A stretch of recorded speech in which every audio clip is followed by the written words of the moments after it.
new series has arisen again in race fans. It's now time to see what they can bring to the table as we set off a clash to bring new drivers to light and new circuits to surge.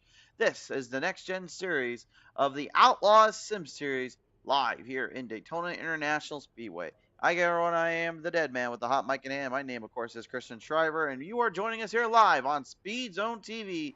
And today's showcase here of the Outlaws Sim Series here as we're getting ready to get down to the action, get down to the track here. It's time to take a look at our starting lineup. We'll take them on the pole. Car number 96 will be driven tonight by Matt Rogers, Rockstar. The outside at 69 is going to be Adam Gardner.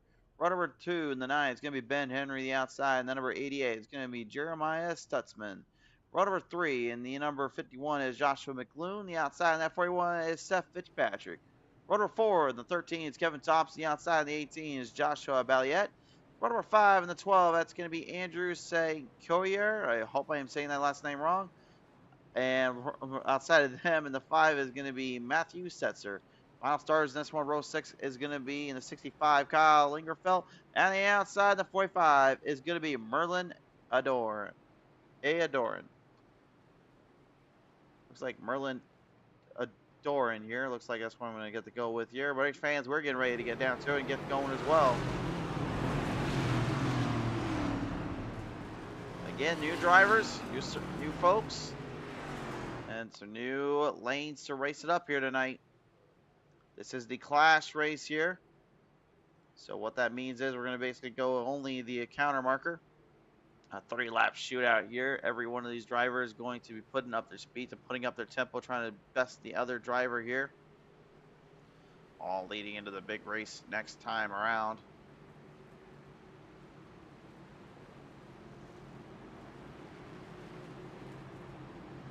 Beal just getting into center plate here, just getting himself squared up onto the circuit.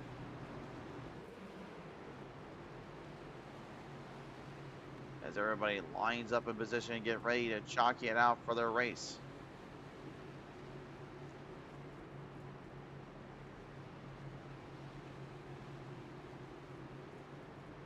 Saluting to the fans and saluting to a fallen brethren, it seems, is here. As we see the 69 machine be the front and center man here with a very fitting tribute on the front of that car. At the same time, the missing man formation has now commenced.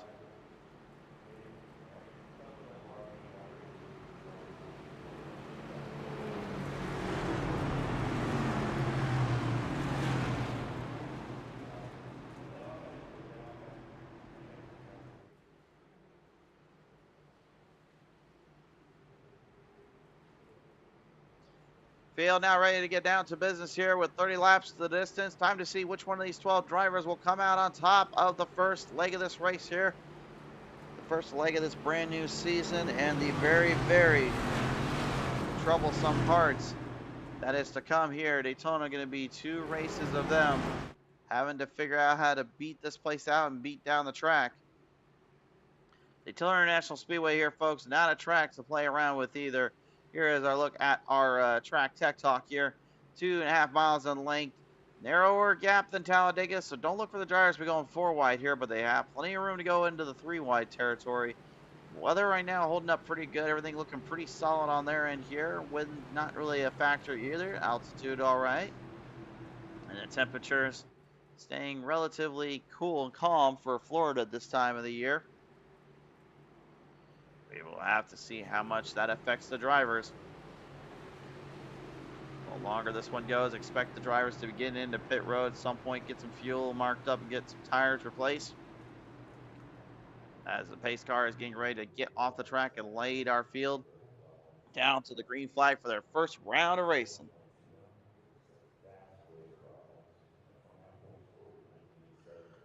Matt Rogers, the rock star himself, going to be leading them down here. Down the front straightaway here. Adam Gardner on the outside looking to try and see what he can bring to him here. Jeremiah Stutzman and Ben Henry are going to be the first ones to look on for the opening when they can. Race fans, they're coming down the front straightaway here, and it is now finally showtime for the first stop in the Outlaw Sim Series right here at Daytona International Speedway. It is showtime. Here's the green flag. Let's get down to it here on Speed Zone TV.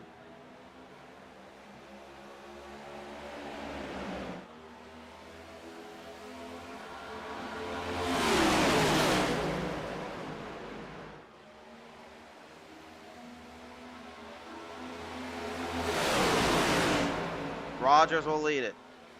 Henry on the inside, now moving his way ahead of Gardner. Immediately, already seeing the outside lane, causing some troubles out that bubble there. You need a big push and a big gap here. See how that works around in Ferris here as they continue to power him down on the outside. Big move coming from Seth Fitzpatrick there in the 41. Moving the Milwaukee machine right up there with Gardner. Now looking for some momentum. This is something you're going to see a lot here, race fans. You're going to see a lot of drivers trying to push and shove their ways and trying to find their momentum where they can, all at the same time trying to avoid trouble and causing more problems than it's worth here. Movers and scooters right now up to the front. Here comes the 69 of Gardner. Fitzpatrick right on the back bumper, trying to give him a little bit of an edge, a little bit of a drive off into the gaps here, looking for an opening on the back straightaway. Down the gap they go. But Rogers, presence of mind, sticks with the speed, sticks with his run as Ben Henry stays right behind him. We're going on board here with Henry.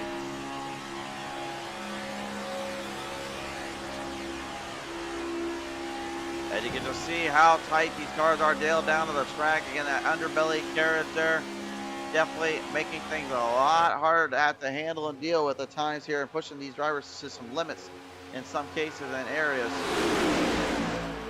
Everybody seems to remain clean and green for the moment here as we now go on board here with Joshua Valiant. Joshua driving the 18 Toyota Camry here today. Got a little bit of an old school paint scheme up there, representing for a fallen brother there as well. An old Rowdy himself, the Candy Man, if you will. And the Candy Man is delivering some treats up to the front because Gardner with a big run. Same with Fitzpatrick here, and Fitzpatrick will not turn Fitztragic. He's going to jump it down the bottom and get that speed underneath them. Beautifully done there by Fitzpatrick and Gardner, now making their way up. But here comes Matt Rogers up on the outside. He says, well, you boys can do it that way. How about I do it now? Almost kind of like a temptation kick, if you will. Speaking of a temptation kick here, we'll see what happens with the rest of the back stack here, ready to get up to the front stack. Kevin Thompson right now you're on board with here, the number 13 body armored machine. Going directly side by side here with the Sunbelt Rentals and the Skittles, excuse me, the M&M's machine there, right up on their outside of the run. I was thinking back to the Skittles machine there, and that's actually the number 69 of Gardner. There's my bad there. They'll continuing to try to hunt down that 69 run here as Fitzpatrick, keeping it nice and steady on the bottom. Everybody right now just trying to play cool. Not trying to get themselves in any sticky situations here.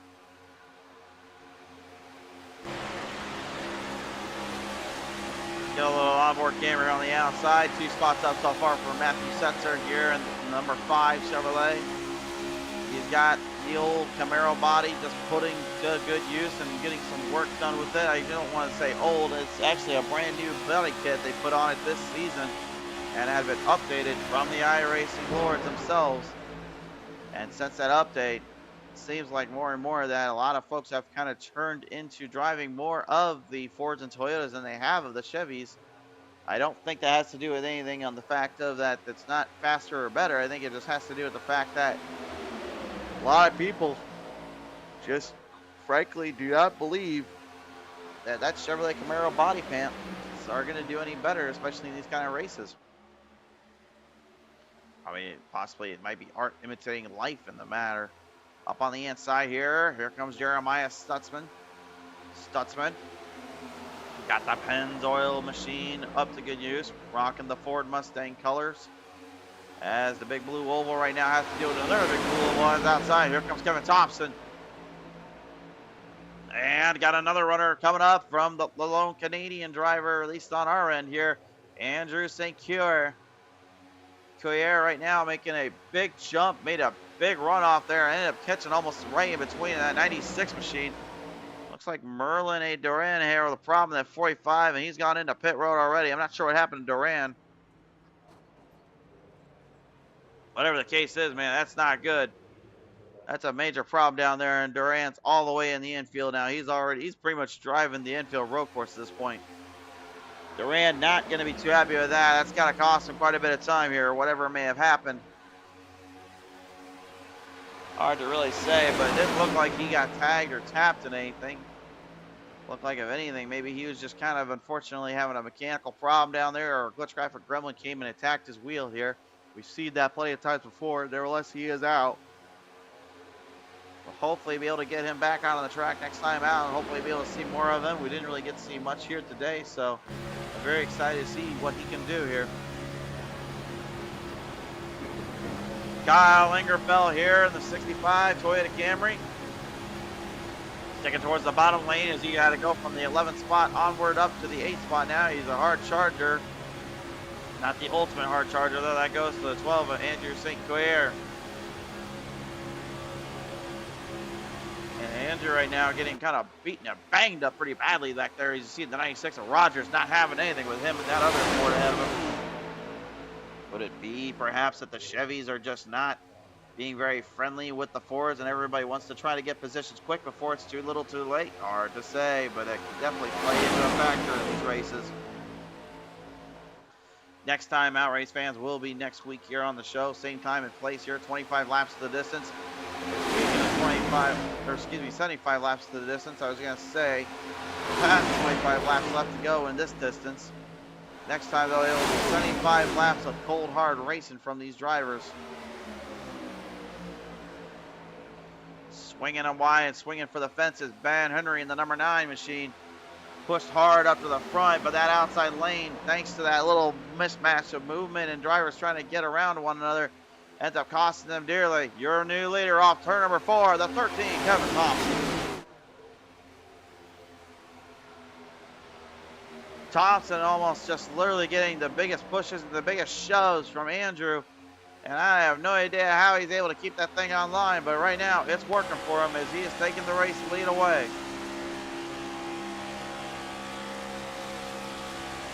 Yes, indeed, now getting the race lead firmly planted in his spot.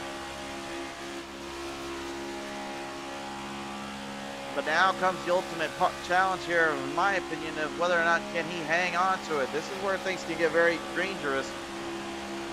In a plate track that's kind of race, there are no gimmies. There is only one way around it, and that's either you race hard and survive, or find yourself trapped up in a mix. Nicey Gang 1050 says, let's go, Henry. Thank you for joining us on in today. And yes, indeed, right now, that number 9 of Henry right now, not doing too shabby at all. Quite frankly, actually, pretty much been right in the battlefield here for quite some time, looking to get the race lead again. He did lead for a little bit there, coming off through corner number 1 and 2, but then that big run there on that back straightaway and that turn and those turns off the corner really caught him in the distance.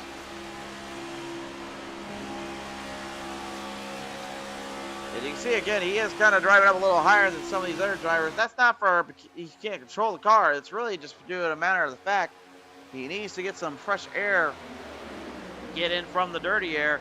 The more you put your car in that dirty air, the harder you're pushing your engine and the harder it becomes on your throttle and your rhythm, as well as the gas you're burning up. That was one big reason why you see the number 12 here of Andrew St. Clair just absolutely slamming that gas pedal down and slamming the rear bumper of the 13 Kevin Thompson, and why they can't make a pass around him. The only problem, though, is Andrew won't be able to continue doing that all day long. At some point, he's going to need, like you said right there, Thompson giving him an opening. And it wasn't an opening to pass him, it was an opening to fresh air. He saw what the number 12 was doing and ended up basically catching him right when he would stop hitting the throttle so hard. He basically gave him time to breathe, got out of the throttle and went up to the right side. And you're able to let the car steal some of that clean, fresh, good air that they need here.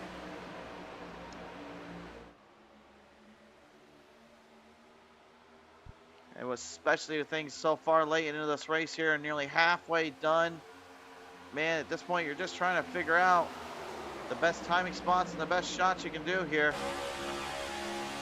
And speaking of that, here comes the number 69 of Adam Gardner.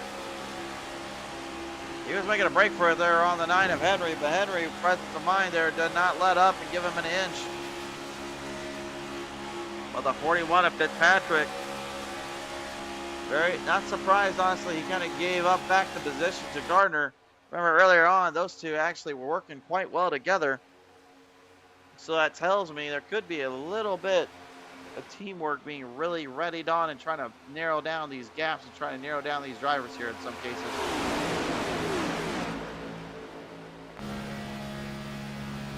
Go to the tail end of the back of the stack here and watch on with Joshua McLoone here. And this actually just gave me a good observation right there. Notice how that 51 machine just clutched it. There he is, there right there. He's clutching in.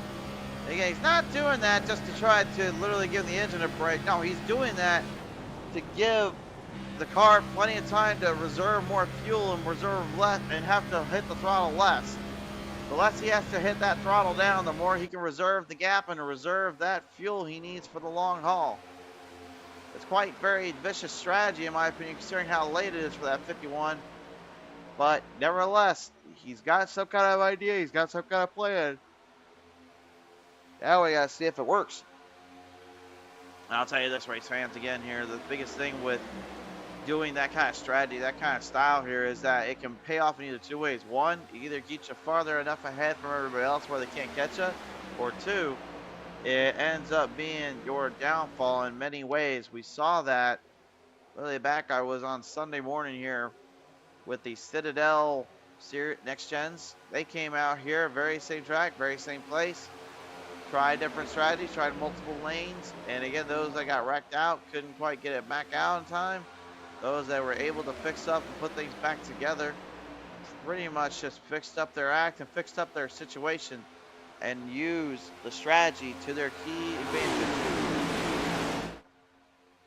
Strategies are everything in these races. Again, there's a reason why we got pit crews and crew boxes up there. It's really to make sure everyone has a fair shot and fair shake at being able to figure something out on the fly and be able to put the timing down with the fuel and the gaps.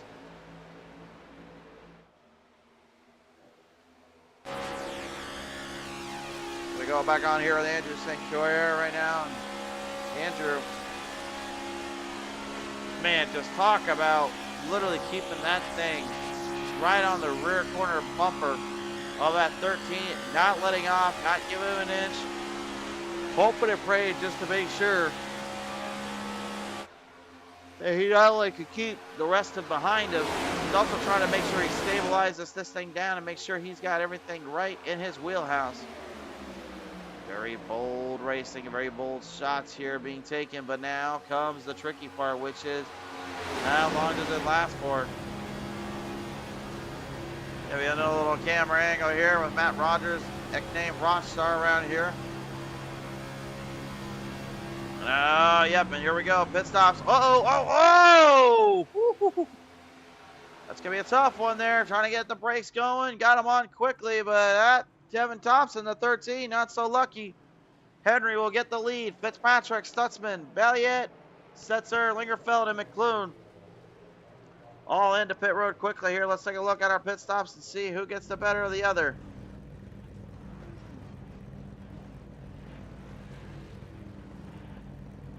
Out of pit road, it will be Gardner coming out first. Thompson, second. Rogers. Oh, I think he's got a penalty down there. And I think so does Andrew St. Clair. Both drivers getting themselves into trouble, and that unfortunately is going to cost them more than they realize. Can't over accelerate in the entry and in pit road. You do that, they will penalize you. That looks like a 40-second penalty on Rogers and Andrew St. Clair.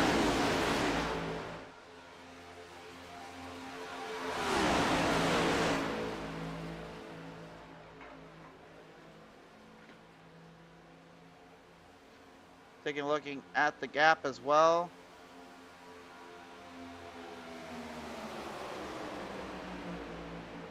And yeah, that's definitely the case here.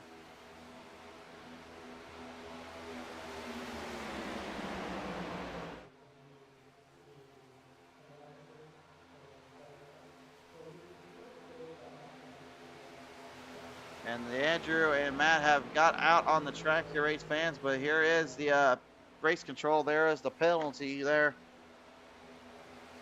That is a call from the pit side there. They're calling it on those two. So a tough break there for Andrew and Matt, unfortunately, and Ben Henry. He's really just gazing some gaps on these guys right now. He put a whole bunch of speed ahead of them. Izzy gang, honestly, I'd be pretty happy right now seeing how far things are going here for that 9. He's got a whole gap bridged up on him right now, but I guarantee he's going to need to get a pit road this time by. There he goes. Yep, there's the pit stop. Oh, but he's going in alone. Whoa, what is this? That could play a big trouble spot there for Henry. Henry's going to need to get in quickly and get out of there. He'll have Gardner and Thompson. It's basically his shot in the dark here. Here we go, into pit road, about a 3-second gap stretch here. Good pit stop by Ben. Can he get out of there quickly? Gardner and Thompson coming out of turn number 3 and 4. They're coming for him. Henry's out. Henry's out of pit road, and that's honestly looking better than Gardner and Thompson's situation here. But he's got to get back up to full speed. Got to get the engine up to full song here if he wants any chance. He's got to hurry. 5 seconds left here before the other two come up to him. If he can get that thing up to full song, go on the back straightaway and just catch that draft, he's got a shot here. Time right now looks like his top speed, rough on the 165, 167, 168. The other boys on 180s. Are they going to bring him with them? If I'm the other two drivers right now, I'm thinking maybe work with him. He'll be helping us out a bit. Thompson and Gardner coming up there. Yes, Ben and Henry finally back up to full song, and there you go. That's going to be the draft line. Now comes the other part. Which one of these other drivers goes into pit road? Who makes the choice and who makes the mistake? They've yet to go into pit road. They have only put 2 drivers a lap down. 3 if you count Merlin. And it seems Merlin has finally found some life. The 485 is back out of the track. And how fitting. He gets to work with the number 12 and the 96 for their troubles earlier on they faced. Every one of them having a story to tell there, but 8 laps left to go. I'm surprised the way this is going right now because Seth Fitzpatrick, Jeremiah Stutzman, Joshua Balliet, right now your top 3 have yet to go to pit road. Slight slowdown there. Looks like they're going to try to feed off each other.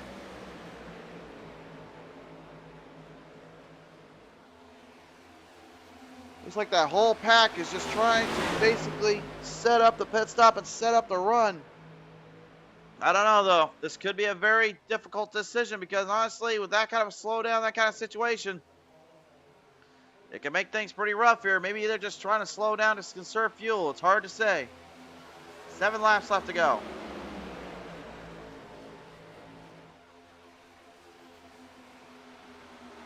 And the thing is, right now, yeah, they're slowing down tremendously here. Let's take a look at our timing sheets here. We're going to go timing it up with Joshua McLoone. Here is the time delta gaps. Look at the bottom there with Gardner, though. This is what I want to bring attention to. Notice how much faster they're getting and how quicker they're getting right now. That tells me that that front stack, the entire stack right now, they're trying to literally save all the fuel and work together to basically finish this one on a high note. But with 6 laps left, not having to go to pit road, is this enough time to keep the rest of the field behind them? That's my question. You can save up all you want. At the end of the day, if you can't even get to the finish, what good is it going to do you?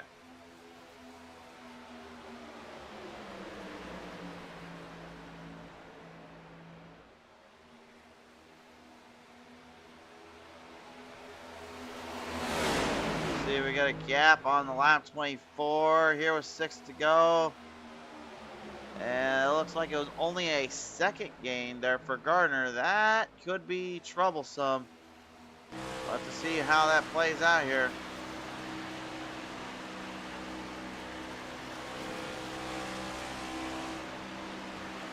Yeah, you can hear McLuhan. He is slowing up tremendously here. So that tells me he's trying to literally scratch out any bit of that fuel he can. He is literally clutching and saving every bit right now.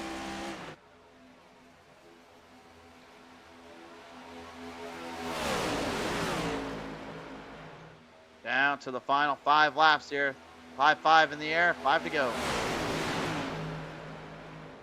The top speeds right now are literally, well, I'm not gonna kill you when I say this here.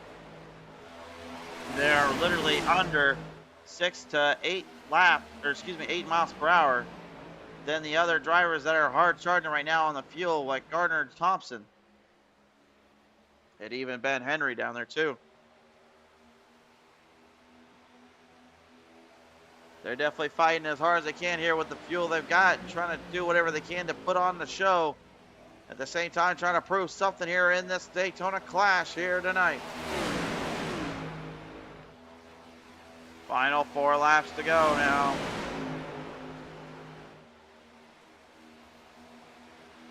Gap is brewed up and stretched out. Now it's all about just who saved the most fuel and who can hang on the longest. What I'll say though is, which one of these drivers is going to be able to keep the other one behind them if they are literally saving out and stretching this thing to the last bit? One wrong move and that's all it takes. Somebody can make that move and make that run quick, and that's exactly what you're getting right now. He saved that fuel for the whole time and just stayed quiet, and McLuhan up on the outside. That's what saving fuel will do for you when you want to go full steam ahead. He went far charging, and he is now your new leader. Man, oh man, that was a huge run he scored on the outside, and again, he wouldn't have been able to do that had everyone not been literally getting off the throttle and getting off the gas, trying to conserve the fuel, trying to conserve the speeds. And Lingerfeld literally looking on now, realizing that situation. Setzer is trying to see what he can do too. I think they're all trying to work together still here, but McLuhan, honestly, I think probably has the better of the speeds than anyone else does. Here comes Jeremiah Stutzman and Seth Fitzpatrick up on the outside, now trying to get up to the race lead. Realizing the situation with 2 laps to go, it is go time here. Green flag high in the air, swinging wide. White flag comes up, next time on by. McLuhan getting fast up on the outside. Fitzpatrick and Stutzman trying to reel this bad boy in. McLuhan now up high side, back down, into the lane, and now into the gap. This is the draft here. If they get to the white flag, we're finished this under green. But look what's coming from behind as well. That's a whole murderer's row of drivers right now looking for them to make a mistake or make a shot here. McLuhan now going to try to see what he can do and see if we can try to tail this thing down. Ladies and gentlemen, this is your white flag wrap for the Outlaws Sim Series.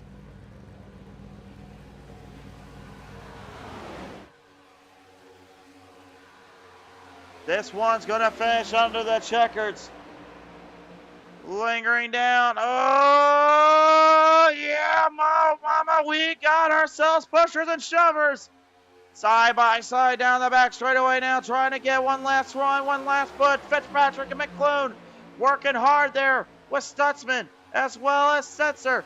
Now into the inside. Look for the 65. Lingerfeld swings it hard, going for the final run. McLuhan and him almost touching. A big push for the 5. Setzer trying to get in between them. Sets him down to the lane. And there goes Fitzpatrick off the front stretch. But to the finish, it'll be Kyle Lingerfeld winning the Clash at Daytona.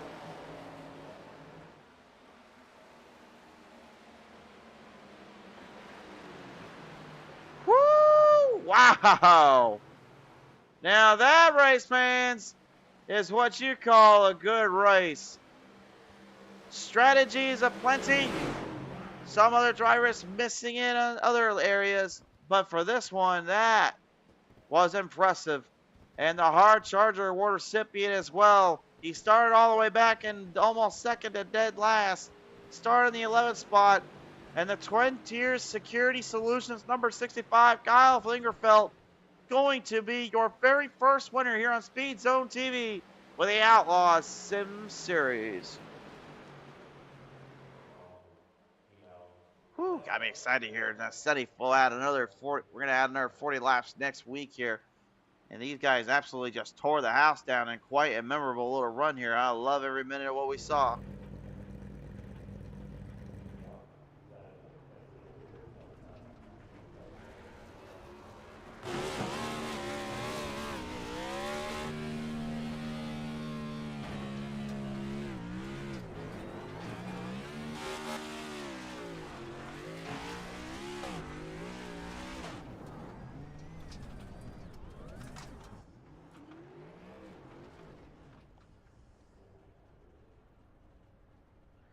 Quite the celebration here from the number 65 machine here. And right now, race fans, it's finally time to go towards your race results.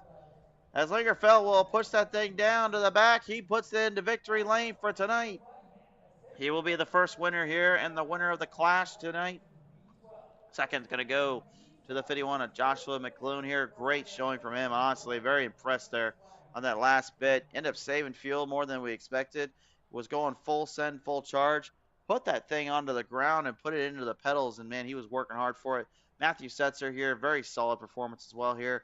Stayed quiet, stayed cool, stayed calm, and watched how he pushed hard there on Lingerfeld, trying to get him to loosen up or trying to move McClune up a bit. Wasn't enough time, but still comes home with a podium. Joshua Balliet, nicely done as well here. I mean, they definitely were pretty calm and quiet as well, but honestly, just pretty much kind of stayed in their own lane for the most part. Jeremiah Stutzman definitely a very strong pusher in this one, so I got to think come next week, either he's going to be a good pusher or he's going to get a good push from somebody. Seth Fitzpatrick as well doing a wonderful job there on the last bit, just unfortunately costing himself there, getting loose and spinning himself out on the front straightaway after getting tagged around. And then Gardner, Thompson, Henry, and St. Cuyer, man, what can you say? I'm just catching a major break there and a bad luck for Henry, or excuse me, for Collier as well as Rogers. Strategy just did not play out the way they wanted.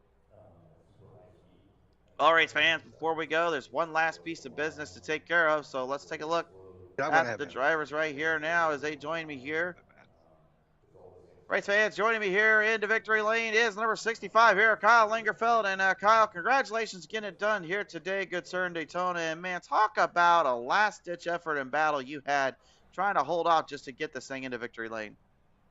Yeah, talking about being reserved for 99% of the race and just trying to. I think we started 4 laps short on fuel and saving about 5 laps worth of fuel there to make it to the end, and that was great. Not sure I had the winning move without Setzer's help, but I knew either McClune and I were going to get it once I pushed him out of 2, and I'm just glad the cards fell my way. Yeah, I want to talk to you about that too, because McLuhan, we saw him pretty much staying very, very far in the back there, and you were kind of up there with him as well. But in this case, I mean, we didn't really hear too much of the clutching from you. You were kind of more on the slower pace, but nevertheless, I mean, did at the end of the day, that saving that fuel run pretty much kind of save your race and pretty much set this thing up to get that one last big bill of speed there at the end? Yeah, for sure. It was just making sure you had enough to push on the final lap because when you're saving, the calculations aren't correct. Versus your push lap versus your save lap on how much fuel you actually have. So you got to save a little bit extra to make sure you have enough when you're actually pushing. So yeah, just stayed persistent on riding and just trying to stay in the back and trying to stay between 50 and 75% throttle and not lose the draft. And it managed to work out today. It did indeed. Now, Kyle, who are we going to thank here today for this podium finish and victory, my friend? First, got to thank Matthew Setzer for the push there at the end to get me clear McClune. And then I got to thank Twin Tier Security Solutions for being on board with me this season, Tron Legacy Construction, and Greek Peak Mountain Resort. Also, need to just say, hate it to hear that we lost John Mickey over the off season, and pray his family's been doing well, and wish all them the best. And he'll be riding on board with us all season. Absolutely. Well, I think he was definitely riding with you along tonight, just having a little fun with his old pals and everything. So, from everlast Kyle, man, congratulations and a good heartfelt win here for you tonight, buddy. Thank you. Thank you guys for putting on the broadcast. Thank you, Adam, for bringing back the league, and I'm ready for the season. Absolutely, we're ready for it too, but we'll see how it goes from here. Nevertheless, congratulations, Lingerfeld. Thank you. Have a good one. Ladies and gentlemen, Kyle Lingerfeld, your race winner here tonight. All right, now it's time to take a listen into our second place finisher here today. Race fans coming into the second spot was the driver number 51 here, Joshua McClune here. And Joshua, man, talk about a long road you had to endure. You stayed in the very, very back all day long, only with Duran there getting basically off the throttle and into the pit road was the only reason you weren't in the complete dead last spot. But nevertheless, you had a lot of clutching moments in there, my friend. I mean, what was going on with that, and why were you clutching in so hard and still able to stay with that back? Well, I went by design, and I decided right from the get-go. I knew we weren't making it green flag wide open to the end, so I went fuel saving mode right from the green flag, and I just clutched the hell out of it for the entire race, and put me in a good position at the end. Yeah, I want to talk about that good position in the end here. I think it was about 3 or 4 laps left to go. We see you just absolutely just go full send, hammer down in through turn number 3 into 4. I mean, had you not made that big run, would that have been kind of your Achilles heel and kept you back from being able to get into this podium finish tonight? I think I made my run at the right time. I knew by lap 11 that I was good to go to the end, and everyone started dragging their speed back the last 5 laps there. We got down to lap 3, and I'm like, you know what? I think I can make a run to the front and just see if I can make them chase me and run themselves out of fuel. Well, you certainly made a few of them run out and lose, unfortunately, some grip and ground to get you into second place tonight. Who we thinking here today for this one, Joshua? You know, I just want to say good win to Kyle. He made a good move there on the backstretch. Thank him for pulling off a hell of a move there going into turn 3. All right, right on. Well, nevertheless, Joshua, I appreciate your time today, my friend. Good luck in the rest of the season, and congratulations again, second place tonight here in the Clash at Daytona. Yeah, thank you, man. Have a good night. You too. Ladies and gentlemen, the second place finisher tonight, and the number 51, Joshua McClune. One more driver to chat with here real quick, race fans here. He joins me now in the third place spot here.